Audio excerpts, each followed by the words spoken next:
Welcome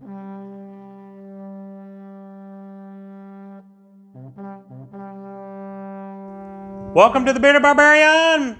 Welcome everybody. Today what we're going to do is, there's going to be a two-part video. First part is, I'm going to kind of go over some of the things that I got at Galaxycon in Richmond. It was February 28th through March 1st.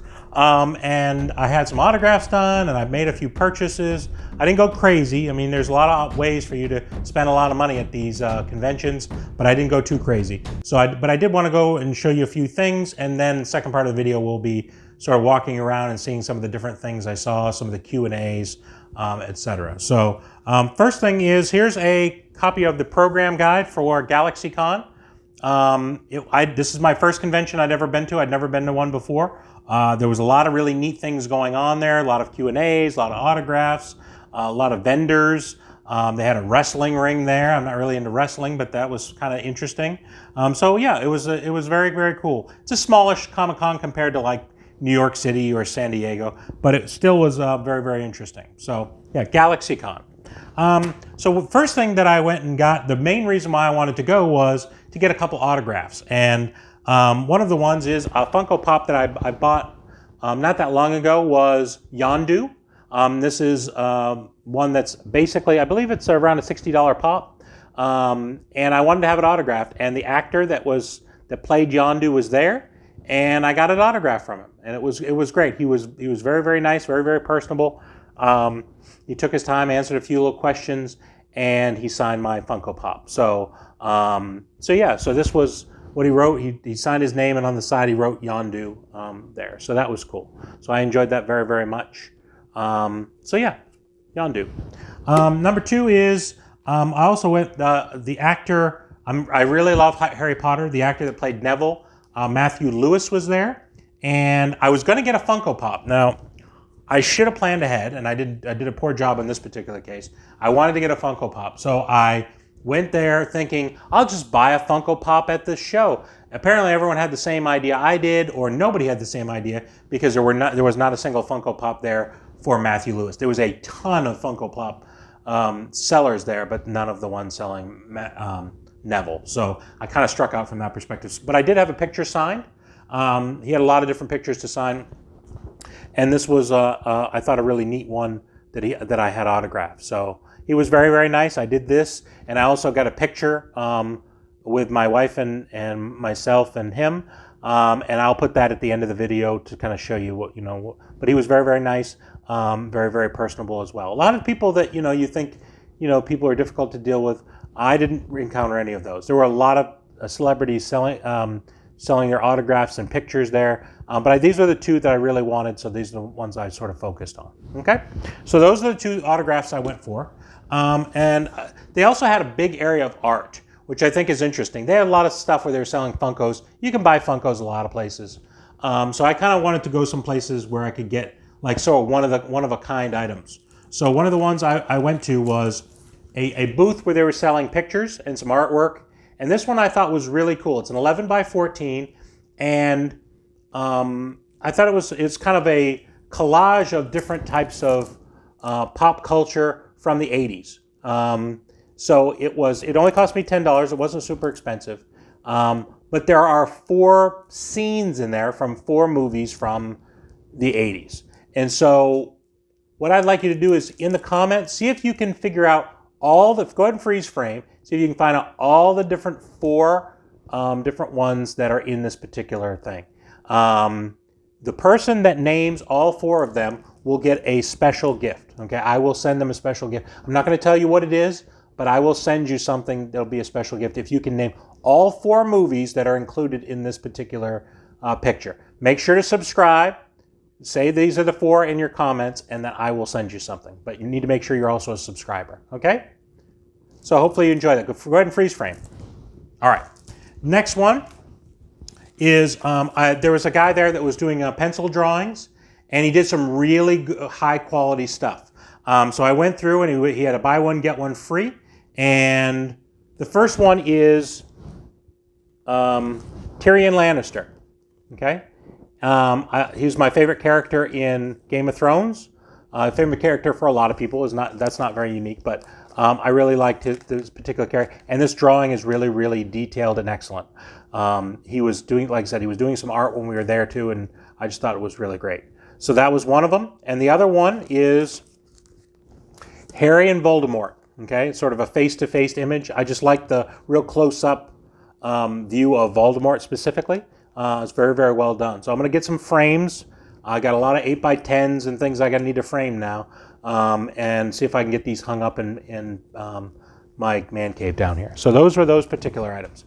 So that's those are the things I collected. Part 2 of the video will be me walking around and showing some of the Q&As. Hopefully you'll enjoy it.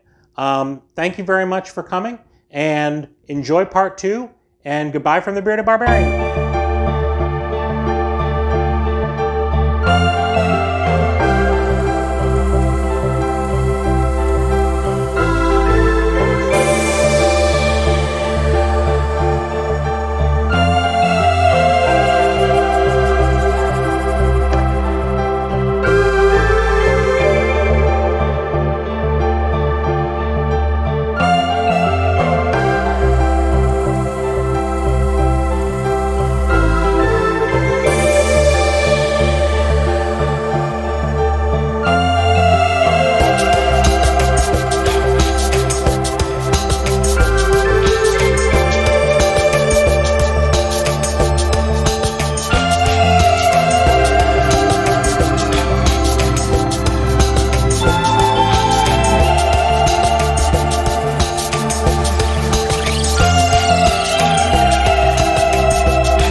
that was really fun. That was hard to keep up because he was improvising a lot. So I was just, and then he was so funny that day that I fell on the floor laughing, and they got it on tape. It's really cool. I think I have one of the best lines in the movie. Jasmine gets to say, "It's all so magical." And for me, that was the experience that sums it up. That's what it's been for 25 years.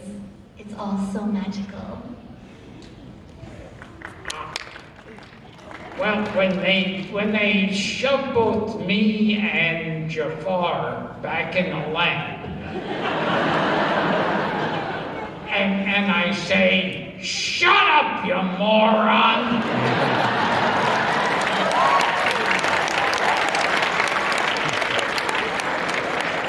Almost 2 years of hearing things like that from you. I can imagine.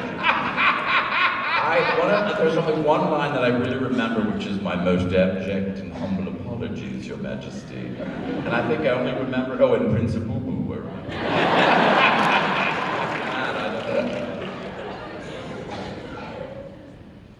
He who enters the cave of wonders, beware.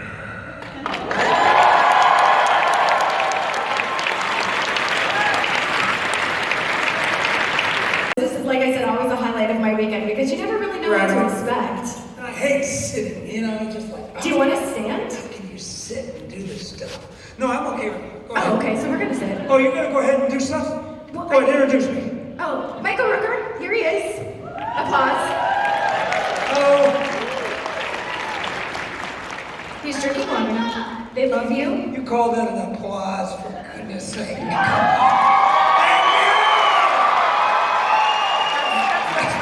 That's better! So much better. Okay. Hi, everybody.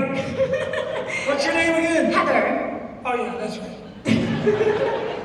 So before we throw things to the audience, Michael, I've We seen. ain't doing nothing. I have to like rephrase I don't everything throw I'm stuff. saying before we take questions from the crowd. I shoot stuff. Oh. I shoot to the audience. I shoot things out there. Do you? Yeah. That's your style. You're a shooter. Yeah, I'm more of a shooter. I'm more like, I'm not a thrower. Okay. I threw my shoulder out way a long time ago. I don't throw anymore. How'd you do that? I threw stuff. You literally threw it out. Understandable. See, this is the type of panel like I normally prepare notes for, and then last time I don't notes. I didn't this time because you stole them from me. On I last panel. don't do notes. No, I don't have them. No, you don't have any notes. Nothing. Want some gum? Do you have gum? I have gum. Yes, please. Oh, yeah, sure. Oh, thank you. You're so kind. I know. This is not a brand deal. This is just. We're not branding nothing here. No. This is just gum. You're so sweet. Thank you so much. Very nice. Sure. So actually, I do have one question before we start going. So you've played yourself or characters of yourself in shows such as Big Bang Theory. Yeah. Is that when you know you really made it, when you're playing yourself? It's kind of nice when they ask you to be yourself and they pay you. just show up as you. I can do that. Did you have to audition to be yourself? I did not. One of the best parts of being asked to play yourself is you don't have to audition because they know who they want. So how did that go about? Did they contact you to appear on the show? It happened on Community first, I think. And then the Big Bang Theory. And then I went back and did Donald Glover's last episode of Community, and then I did Big Bang again. So it's been a nice little run. So from here on out, I'm just only going to do Lavar Burton. That's all I'm interested in for the rest of my career. Only parts where I can play me. IMDb, it looks pretty easy. Himself. Himself. How are you guys doing today? All right. What's your name? First in line. What's your name? Leslie Ann. You have a question? Yes. What is your opinion on the shipping of LaForge to Data? Get this one out of the way early, eh? Virginia is for lovers. The shipping of LaForge and data. You know, I don't have any control over any of that, Leslie Ann. However, I ain't mad at it. As long as I don't have to do any of it, it's all good.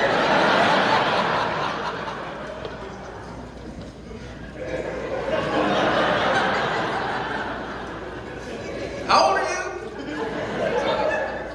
14. 14.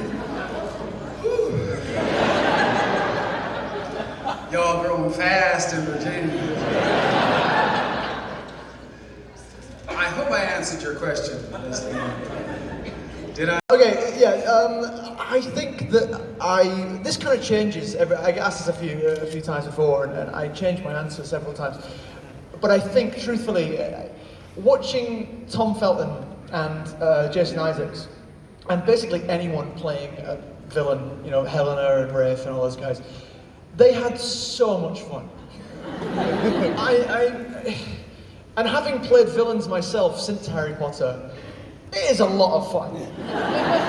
and obviously with all those guys being incredibly nice, warm, beautiful human beings, it is very nice and a lot of fun to play something so contrasting to who you are in real life. And those guys did it so well.